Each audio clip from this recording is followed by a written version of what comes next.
to a degree, it's about control, and Congress loses control when they do that, and that's one reason it's been so difficult to come up with a fair tax. I like the concept. I like taxing consumption rather than productivity. It's almost too simple for Congress to understand. Politically, it's going to be difficult to sell to a lot of people in Congress unless you stand up and tell people that's what we want to have. The power is in your hands. Thank you. I would agree we need tax reform. Someone spoke about the flat tax, the value-added tax. We have to figure out a way, I think, to make it fair to tap into the underground economy, the drug economy. I hate to say that, right? The gambling economy. A lot of people are getting away, making a lot of money that aren't paying taxes. I think we need to be able to look at that. But again, it comes back to the exact same thing. You just go down, you just look at all the many taxes that we're paying in so many different ways. Almost 50%, almost half of what you earn goes to the government. I believe that's criminal.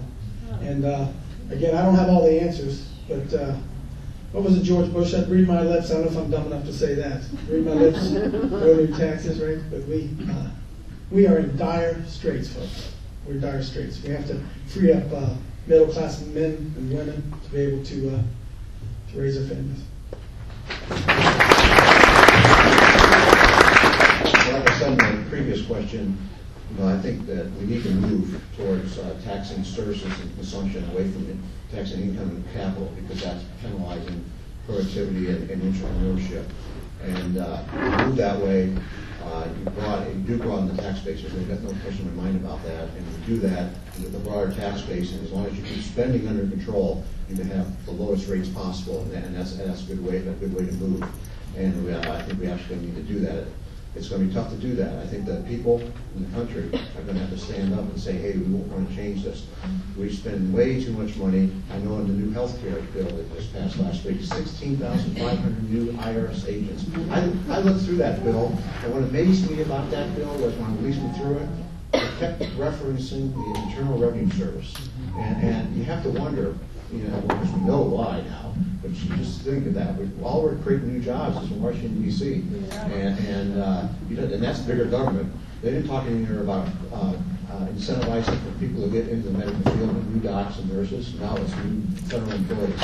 And so we need to move towards that consumption-type tax and away from productivity. And we've done that a little bit around. I helped write that. We repealed the corporate franchise tax here in Ohio. That was taxed either on net worth or net income, whichever was highest. That tax is gone. We repealed the tangible personal property tax in Ohio. That was a tax when you were as a businessman to try to compete in the world, the only way you can compete is to invest in new technology to increase your productivity. The state of Ohio turns around and taxed you for it. That tax is gone. And so those are the kind of things we do. We need to eliminate taxes like that, where we tax income and capital and keep that money in entrepreneurs and businesses' pockets to invest in their businesses and grow jobs.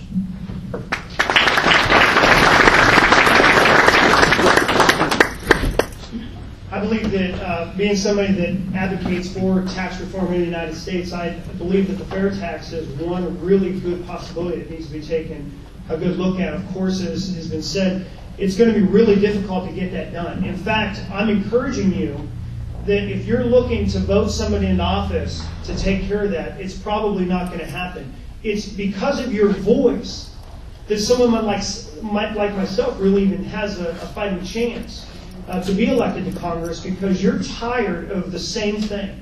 And so as far as tax reform and a fair tax or a flat tax, or no, I like a fair tax for consumption purposes, because it doesn't matter if you made the money legally or illegally. That doesn't mean we should turn our back on people making money illegally. And that would be one of the problems with fair tax that you would have to look at, because all of a sudden the government says, well, we don't care if they're doing anything illegal, because when they spend it, we're going to get the tax. And that's where we'd have to really ensure that we're not letting our guard down, because then it's all, let's be honest, if you follow the money, you can solve a lot of the problems.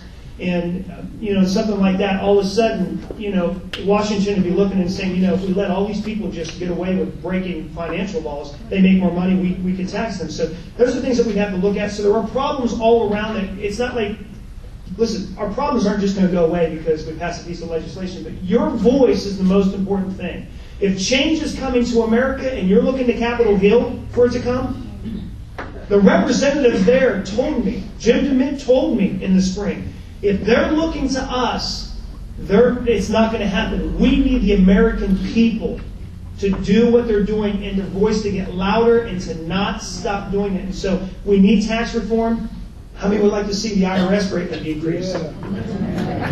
Man, there's a behemoth of just spending in the federal government that we could do away with a large part of just for tax reform in this country. Let's do it. Let's do it. We can get it done.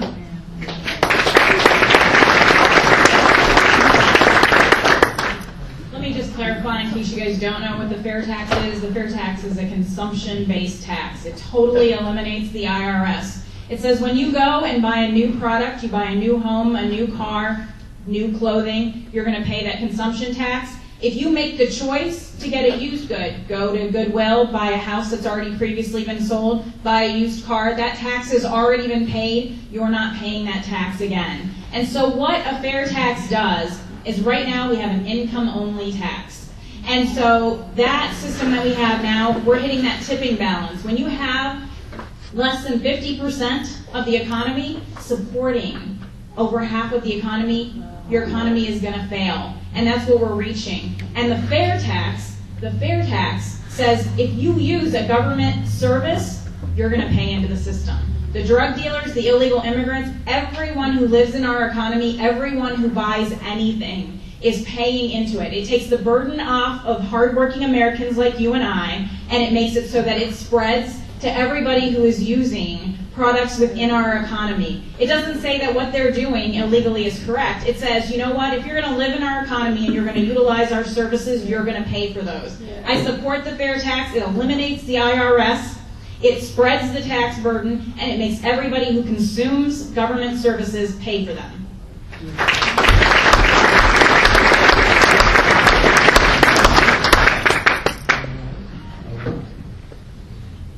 Thank you. A little bit of a different issue here. What have you personally done to ensure the rights of the preborn? We'll start with Fred.